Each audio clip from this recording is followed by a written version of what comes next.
Taste the Daily. Krishnagiri மாவட்டம் ஒசூரில் தவறான சிகிச்சையால் மாணவி உயிரிழந்ததாக தெரிவித்து தனியார் மருத்துவமனை முன்பு உறவினர்கள் ஆர்ப்பாட்டத்தில் ஈடுபட்டனர். மாதரசனப்பள்ளியைச் சேர்ந்த முரளியின் மகள் லட்சுமிக்கு வாகன விபத்தில் கால் எலும்பு முறிவு ஏற்பட்ட நிலையில் ஒசூரில் உள்ள தனியார் மருத்துவமனையில் சிகிச்சை பெற்று வந்துள்ளார். மாணவி உயிரிழந்த நிலையில் தவறான சிகிச்சை காரணமாகவே அவர் உயிரிழந்ததாக தெரிவித்து உறவினர்கள் ஆர்ப்பாட்டத்தில் ஈடுபட்டனர். ஸ்டாலினின் ஆட்சியில் சுகாதாரத்துறை செயலற்று உள்ளதால் மக்களின் உயிருக்கு உத்தரவாதமில்லாத நிலை உள்ளதாக மக்கள் அச்சம் தெரிவித்துள்ளனர். திருப்பூர் மாவட்டம் பல்லடம் அருகே எச்சிப்பட்டியில் செயல்படாத கல்குவாரியில் குப்பைகளை கொட்ட வந்த மாநகராட்சி வாகனங்களை 2வது நாளாக சிறைப்பிடித்து பொதுமக்கள் போராட்டத்தில் ஈடுபட்டனர். கல்குவாரியில் உள்ள குப்பைகளால் அதிக அளவில் துர்நாற்றம் வீசுவதாகவும் தொற்றுநோய் ஏற்படும் அபாயம் இருப்பதாகவும் கூறி சாலையில் அமர்ந்து மக்கள் போராட்டத்தில் ஈடுபட்டனர். அப்போது கல்குவாரியில் உள்ள குப்பைகளை அப்புறப்படுத்த வேண்டும் என வலியுறுத்தி முழக்கங்களை எழுப்பிய பொதுமக்களை ஸ்டாலினின் ஃபெயிலியர் மாடல் அரசின் ஏவல் துறையினர் குண்டுக்கட்டாக அவர்களை தூக்கிச் சென்று கைது செய்து அராஜகத்தில் ஈடுபட்டனர்.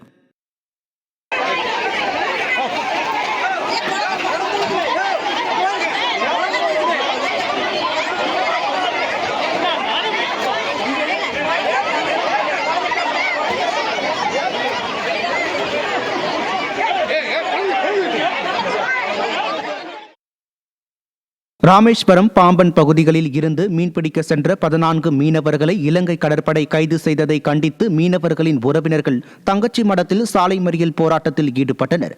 மீனவர்கள் மற்றும் படகுகளை விடுவிக்க கோரிய அவர்கள் ஸ்டாலினின் ஃபெயிலியர் மாடல் அரசு மீனவர்கள் பிரச்சனையில் கபட நாடகம் ஆடுவதாக குற்றம் சாட்டினர்.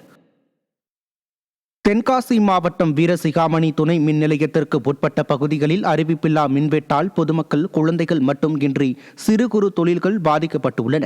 அரிய நாயகிபுரம், அருணாச்சலபுரம் உள்ளிட்ட பகுதிகளில் கடந்த சில நாட்களாக அறிவிப்பில்லாத மின்வெட்டால் பொதுமக்களும் குழந்தைகளும் அவதியடைந்ததுடன் சிறு குறு தொழில்கள் கடுமையாக பாதிக்கப்பட்டுள்ளன.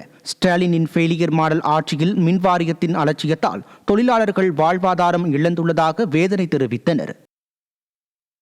கரண்ட்டுன்னா திமுக அரசில் இல்லை, திமுக அரசுனா கரண்ட் இல்லை. அந்த மாதிரி விடியா திமுக அரசில் கரண்ட்டுக்கு பெரிய தட்டுப்பாடாக இருக்கும். இவங்க வெட்டினா எந்த நேரம் போகுது வருது என்ன தான் நடக்குன்னே ஒன்றுமே எங்களுக்கு தெரியல. இல்லை காலையிலேருந்து பார்த்தீங்கன்னா கரண்ட்டு போய்கிட்டு தான் இருக்குது. எப்போ வருதுன்னு தெரியல. இப்போதைக்கு நான் இப்போ இந்த பேட்டி கொடுக்குற டயத்தில் எங்கள் ஊரில் கரண்ட் இல்லை.